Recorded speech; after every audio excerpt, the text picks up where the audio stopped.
selamat datang ke ibadah raya dalam talian di Empress Valley. Kami sangat bersuka cita karena jemaat Tuhan masih tetap setia bersama dalam ibadah ini. Sebelum kita memulakan ibadah kita hari ini, mari saya pimpin kita dalam doa. Haleluya Bapa kami di surga, kami ingin mengucap syukur Tuhan untuk kebaikan Tuhan, untuk kemurahan Tuhan yang melimpah-limpah kepada kami pada sepanjang minggu ini Tuhan. Tuhan, sebelum kami mulakan ibadah raya kami serahkan kepada tangan-Mu. Biarlah Engkau terus memimpin dari awal, pertengahan dan hingga akhir ibadah raya kami secara online ini Tuhan. Biarlah Engkau terus memimpin, Engkau terus memberkati baik yang melayani Engkau sepanjang minggu ini Tuhan. Engkau memberkati setiap pribadi kami. Terima kasih Tuhan, terima kasih. Dalam nama Yesus kami mengucap syukur. Amin. Kita naikkan pujian syukur kita kepada Tuhan. Jom. Shalom Tuhan, mari kita naikkan ucapan syukur kepada Tuhan. Haleluya, come on. 1, 2, 1, 2, 3, go. Na na na na, na na na na na na, na na na na, na na na na, na na na.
Besar kasih setianya kepadaku,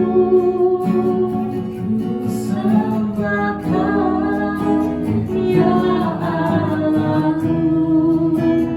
Ku tinggikan nama-Mu selalu, tiada lutut tak berteduh. Menyembah Yesus Tuhan Rajaku.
selalu, tiada lucu, tak berteluh. Menyembah Yesus Tuhan Rajaku, menyembah Yesus Tuhan Rajaku, menyembah Yesus Tuhan Tiada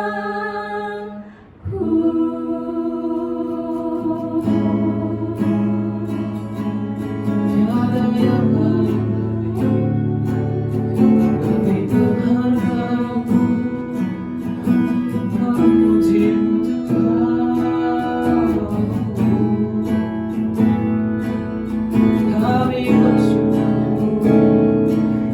kami bersyukur, kami siapkan hati kami Tuhan untuk mendengar firman-Mu. Siapkan kami Tuhan, bentuklah kami Tuhan, ajar kami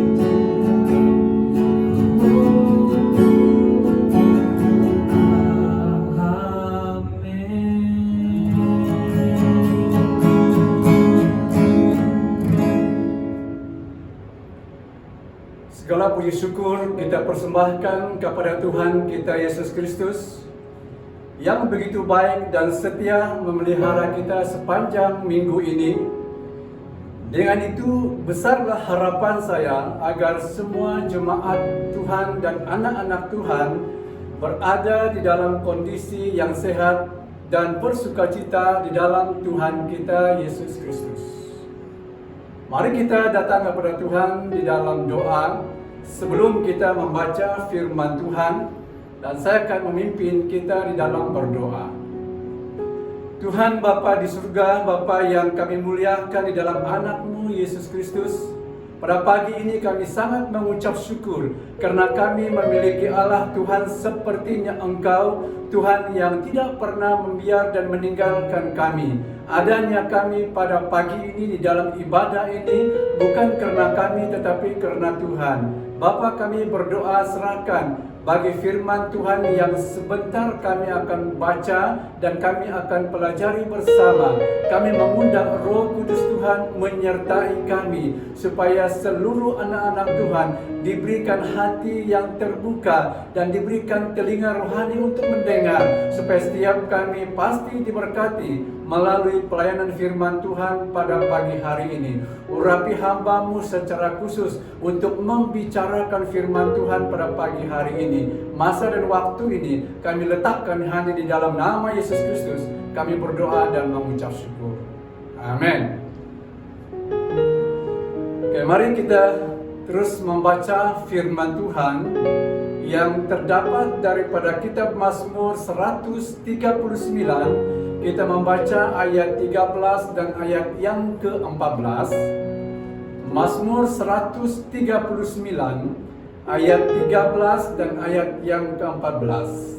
Ayat 13 berkata demikian: Sebab Engkaulah yang membentuk buah pinggangku, menenun aku dalam kandungan ibuku. Aku bersyukur kepadamu oleh karena kejadianku dahsyat dan ajaib. Ajaib apa yang kau buat dan jiwaku benar-benar menyadarinya. Ya, demikian pembacaan firman Tuhan. Saya akan membawa kita untuk belajar satu tema bahagian firman Tuhan, yaitu menyadari pembentukan kita. Dalam beberapa minggu yang sudah lalu, kita telah belajar daripada firman Tuhan berkaitan dengan pelayanan. Yang pertama yaitu melayani Tuhan untuk berhasil. Melayani Tuhan untuk berhasil bukan dengan kekuatan kita, tetapi harus memiliki suatu kesungguhan. Lalu minggu yang selepas itu kita belajar tentang melayani Tuhan dengan sungguh-sungguh. Untuk berhasil di dalam pelayanan Tuhan itu perlu ada kesungguhan di dalam kita, karena kita dipanggil Tuhan untuk melayani. Jadi minggu yang selepas itu juga kita belajar tentang dibentuk untuk melayani Tuhan. Mengapa kita melayani untuk berhasil? Mengapa kita perlu melayani dengan sungguh-sungguh? Sebab kita dibentuk untuk melayani Tuhan. Lalu pada pagi ini kita akan belajar tentang menyadari pembentukan kita.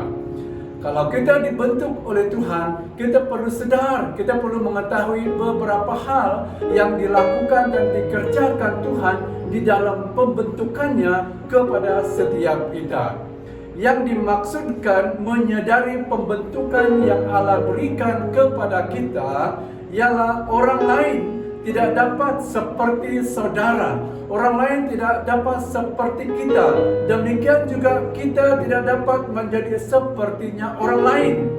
Cuma kita sendiri sahaja yang dapat menjadi sepertinya diri kita sendiri. Hal inilah yang membuat kita unik satu dengan yang lain.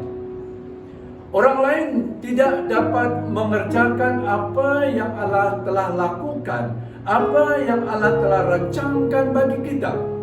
Jadi jika kita tidak mengerjakannya, maka hal itu tidak akan terjadi.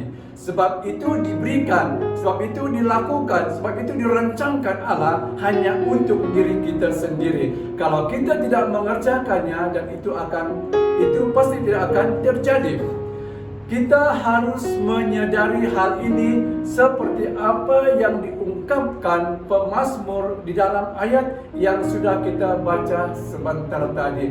Pemazmur mengatakan bahwa dia menyadari keajaiban yang telah Tuhan lakukan, yang Allah telah rancangkan di dalam kehidupannya.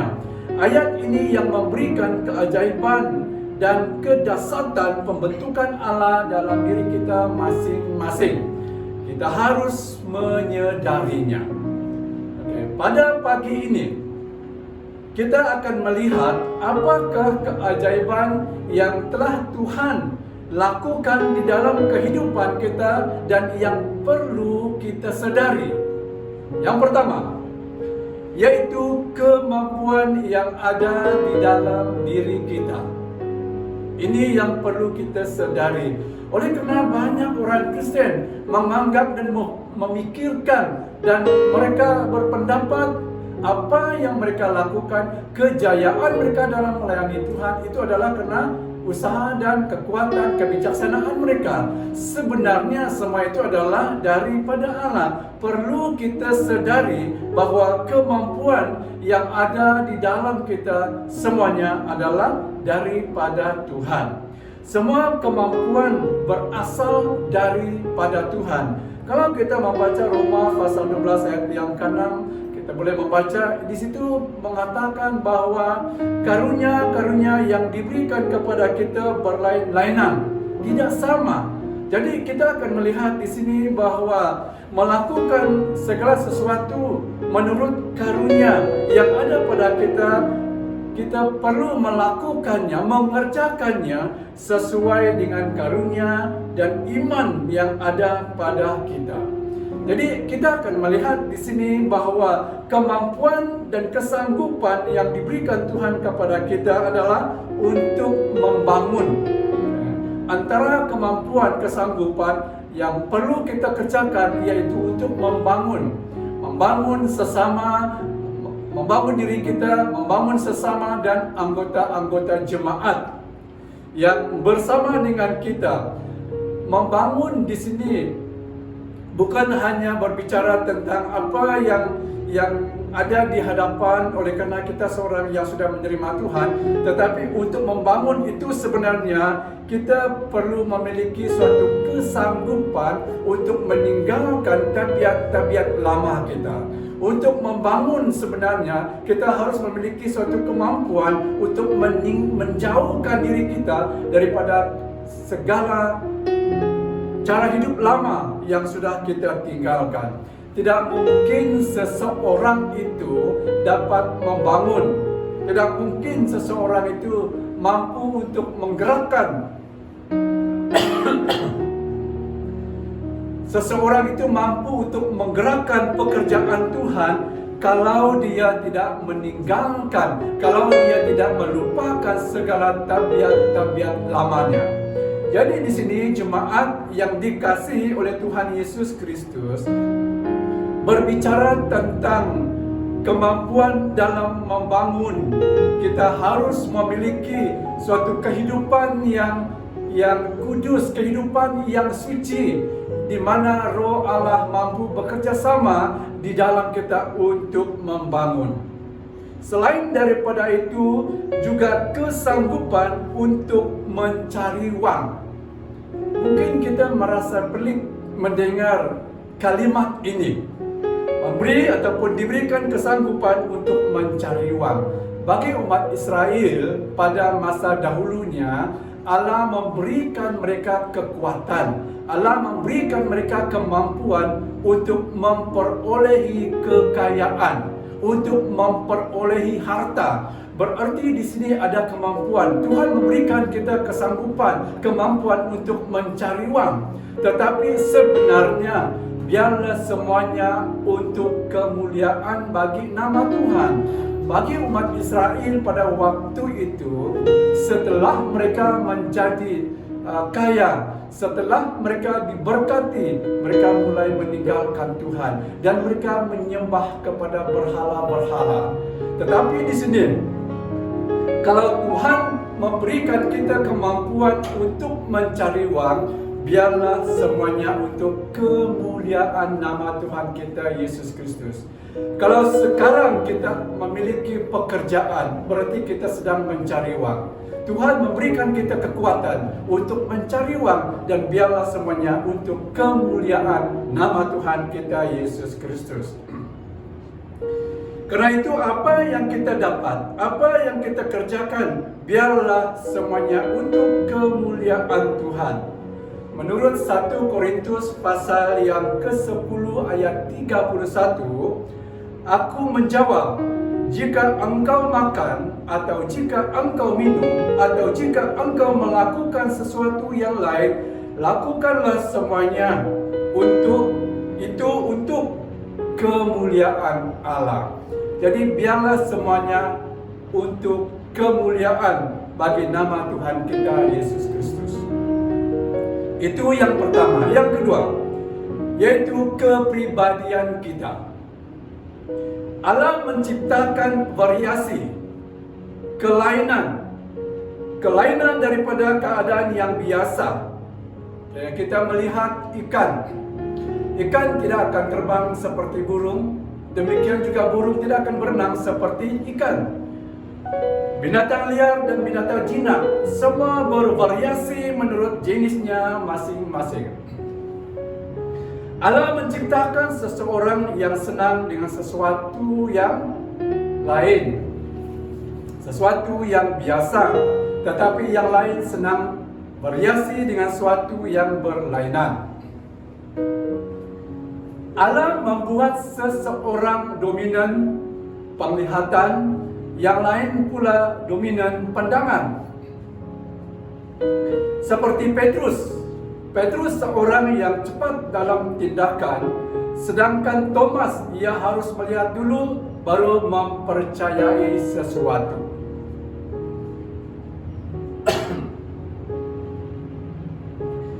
Jangan kita membanding-bandingkan orang lain dengan yang lain.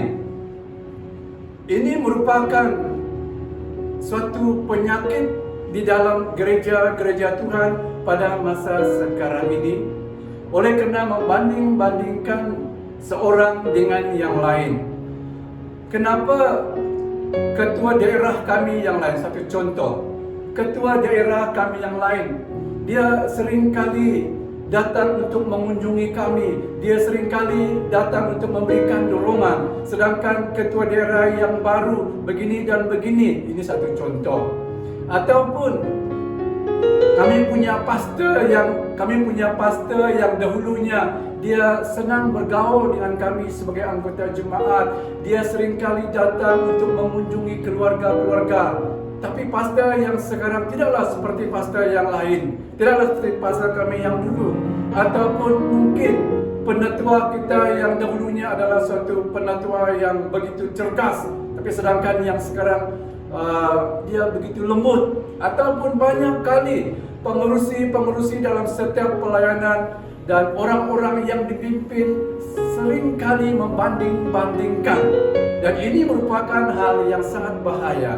Oleh itu jemaat yang saya kasih dalam Tuhan Yesus Kristus, pada masa sekarang sebagai orang Kristen, kita harus melihat bahwa pribadi kita, diri kita sendiri adalah suatu yang telah diberikan Tuhan untuk kita, dan biarlah kita melakukan apa yang ada pada kita sesuai dengan karunia yang Tuhan telah berikan kepada setiap diri kita masing-masing. Kita tidak boleh menjadi seperti orang lain tidak boleh menjadi seperti kita. Dan apa yang dirancangkan, apa yang dikerjakan Allah di dalam diri kita sendiri, dan itulah yang harus kita lakukan dalam pelayanan Tuhan.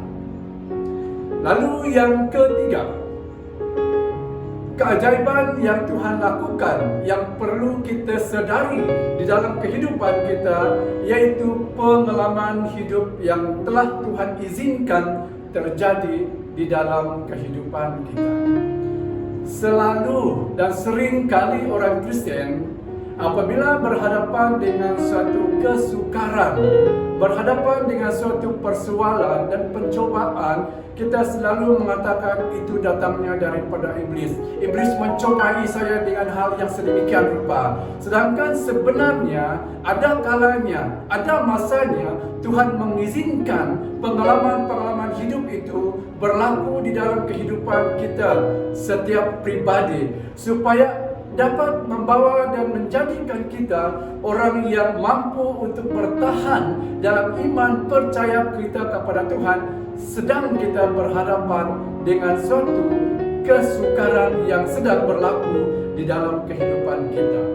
Kadang-kala masalah dan kesusahan hidup diizinkan Tuhan dalam kehidupan kita sebagai pengalaman yang berharga yang kemudiannya berguna untuk kemuliaan bagi nama Tuhan kita Yesus Kristus. Kalau kita membaca daripada 2 Korintus pasal 1 ayat 3 hingga ayat yang keempat, ayat ini berkata demikian. Ayat 3, terpujilah Allah Bapa Tuhan kita Yesus Kristus, Bapa yang penuh belas kasihan dan Allah sumber segala penghiburan. Ayat 4, yang menghibur kami dalam segala penderitaan kami, sehingga kami sanggup menghibur mereka yang berada dalam bermacam-macam penderitaan dengan penghiburan yang kami terima sendiri dari Allah. Kita boleh aminkan ayat ini. Merupakan suatu ayat yang memberikan suatu kekuatan bagi kita selaku orang yang percaya kepada Tuhan. Mengapa Paulus mengatakan bahwa mereka dapat menghiburkan orang yang sedang dalam penderitaan? Sebab itu merupakan suatu pengalaman, karena mereka melalui kesukaran yang sangat besar di dalam kehidupan mereka sewaktu melayani Tuhan. Di dalam kesengsaraan, kesukaran itu Allah memberikan penghiburan, kekuatan bagi mereka, dan itulah yang memampukan mereka untuk memberikan penghiburan kepada orang-orang percaya di Korintus pada masa itu. Jadi di sini jemaat Tuhan yang saya kasihi dalam Tuhan Yesus Kristus, seterusnya daripada ayat yang ke-8 hingga ayat yang ke-10 daripada 2 Korintus pasal 1, Rasul Paulus juga mengungkapkan hal yang sama, bahwa penderitaan yang sedang dan yang sudah mereka alami merupakan suatu kesengsaraan yang sangat berat, sehingga mereka merasa putus asa. Dalam pelayanan Tuhan pada waktu itu berlaku di Asia Kecil. Mereka merasa seolah-olah mereka dijatuhi hukuman mati. Bayangkan, mereka sedang dalam satu kesukaran yang amat besar, yang amat berat. Tetapi di dalam hal itu Allah menyelamatkan mereka. Allah memberikan mereka suatu kemenangan. Allah memberikan mereka suatu kejayaan untuk tetap hidup dan berpegang kepada Tuhan dalam pelayanan Tuhan pada waktu itu. Jadi di sini anak-anak Tuhan yang saya kasih di dalam Yesus Kristus, berbagai-bagai pengalaman hidup kita yang saya rasa akan menjadi berkat kepada orang lain. Antaranya adalah masa kecil kita bersama keluarga, ataupun waktu kanak-kanak kita di dalam keluarga. Oleh karena ada banyak di antara kita adalah daripada keluarga yang susah, khususnya untuk kami ataupun untuk kita yang hidup di pedalaman pada waktu berpuluh-puluh tahun yang lalu. Betapa susah, betapa sukarnya kehidupan pada waktu itu. Dan itu antaranya pengalaman kehidupan kita. Lebih daripada itu juga sewaktu kita di bangku sekolah, sewaktu kita bersekolah, apa yang sedang kita alami, apa yang kita sedang fikir tentang apa yang berlaku pada waktu itu. Pengalaman saya, waktu kami di Hulu dulu, dari kampung saya ke tempat bersekolah, kami berjalan kaki selama 3 jam. Pada waktu itu tidak ada orang susah. Kita melihat adanya kanak-kanak yang menggunakan ataupun yang memakai kasut ataupun selipar pada masa itu, semua kaki ayam. Jadi dalam perjalanan itu kita akan berjalan di tempat-tempat yang sukar, di tempat yang lumpur, yang berbatu-batu dan sebagainya. Betapa sukarnya pada waktu itu. Ini adalah pengalaman hidup yang kita sudah alami pada masa-masa yang dahulunya. Mungkin juga pada waktu kita bekerja, ada pengalaman-pengalaman yang sedang kita hadapi ataupun yang sekarang ini berlaku dalam kehidupan kita. Lebih daripada itu, pengalaman-pengalaman kita waktu kita sudah bertobat.